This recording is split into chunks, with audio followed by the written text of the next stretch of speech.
Good afternoon, everyone. I am Dr. Bharti, and I'm very happy to be here today in the India TB Summit, as I'll be presenting the patient's perspective of being a TB patient. And as you can read from my presentation, my topic is what would I want for patients who actually get TB like I did.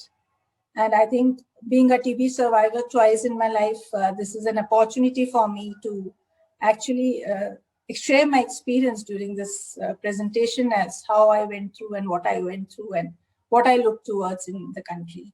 Before starting, I definitely would like to thank Dr. Pinto and the team who have given me this opportunity to share my experience with all of you today who are as my audience.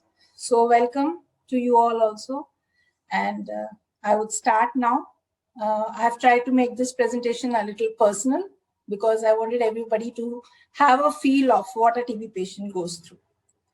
Okay, to start with my first slide, what TB is to be. So I would like to tell you all that I was actually the first time I had my first episode, it was in 1996 when I was a medical student and I was diagnosed with extrapulmonary TB. It was left-sided lymph node, and the lymph node was like a 10 rupee coin which was sitting on top of my aorta. And being a lymph node TB, it was something which was treated with, I think, all types of first-line anti-TB drugs. And it went on, and since the size of the lymph node was not decreasing, I was actually finally operated, and this lymph node was removed from my body. And this took almost 2 years for my treatment till I landed up in a very major surgery, which we call thoracotomy. And after that also, it did not stop. I was given additional 9 months of treatment and additional 3 months of amikacin injection, which led to almost a 3 years treatment, which was ideally expected to be over in a period of, say, 6 to 9 months. And why all this chaos happened and why I landed in such a sort of a treatment was basically the knowledge gap I had as a patient when I was suffering from TB, because I did not want to interfere with the treatment of being the fear of dying because of TB, and I wanted the doctors to take a call for me. I was not interfering with their decisions. And it all went into chaos. People were not aware what's DOT strategy. Private sector was totally uncontrolled, and I became an experimental sort of a guinea pig for them to actually treat me for TB. And what happened finally was that the after effects of treatment were that post-thoracotomy, I was given very heavy dose of steroids. I had cataract in both my eyes. I was actually operated at the age of 28 years. And I had a very painful experience of those 3 months of amikacin.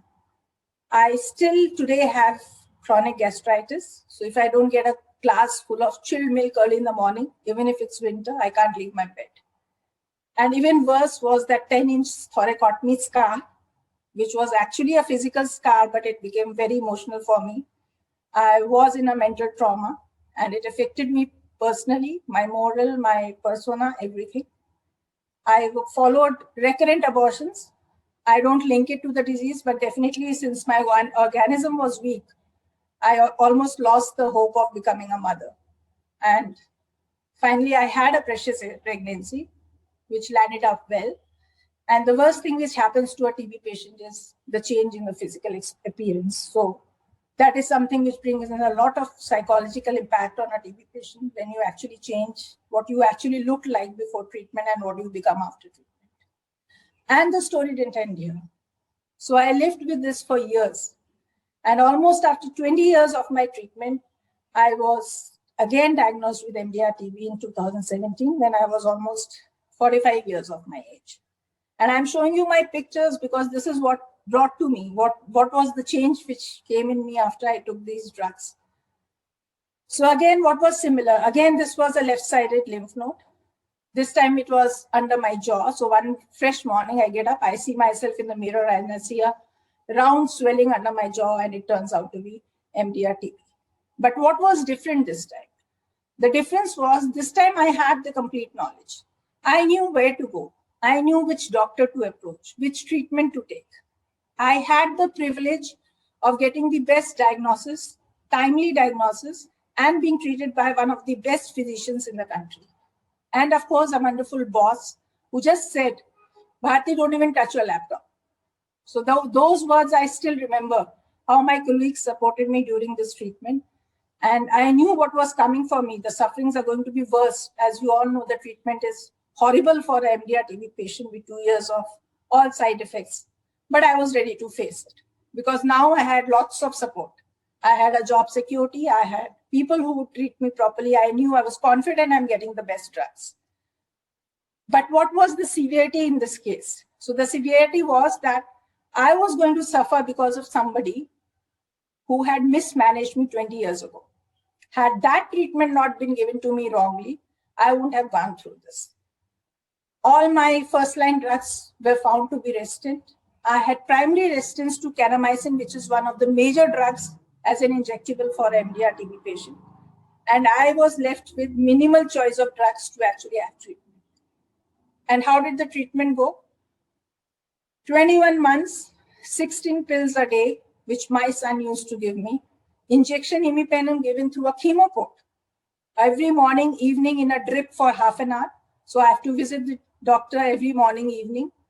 And every day there was a new drug reaction. There was not a single day I was not having a reaction. Horrible drugs, horrible side effects. And then imagine the mental trauma which comes to you and your family when you are totally into the system. And I remember the worst remark I got from one of my relatives was, you are a defective piece. So that is how people look at you when you are actually a TB patient. So even if you have educated families around you, TB is not considered to be something very good a person gets in his lifetime. And what was the outcome? I have a purple discoloration of my skin. I had severe scaling. I used to look like a snake. My weight gain was almost 16 kgs because I was taking a diet equivalent to 4 people. I had lived in old age. All my joints used to pain. I could not climb stairs. I could not go out alone. There was one person always required for me to take me out. And now the dark complexion because of clofazimine. 2 years after treatment also, the dark color of the face does not go. It remains there with me. So what do I want? What would I want that a patient should actually get when he gets TB? So equip the patient with all knowledge of the TB as a disease, as the services available. Give him a choice of drugs. Can't we have better drugs with lesser side effects? Can't the duration be brought down to 6 to 9 months? We know we have shorter regimen, but how many of these patients actually qualify for that 6 to 9 months regimen? You need a very robust counseling system. Every morning that patient needs somebody to vent out, tell him what's going on with him. Focus on the mental health of the patient. Secure his needs of food and job. I could afford the diet of four people. How can a poor person afford this food, which he has to get at least for 4 people?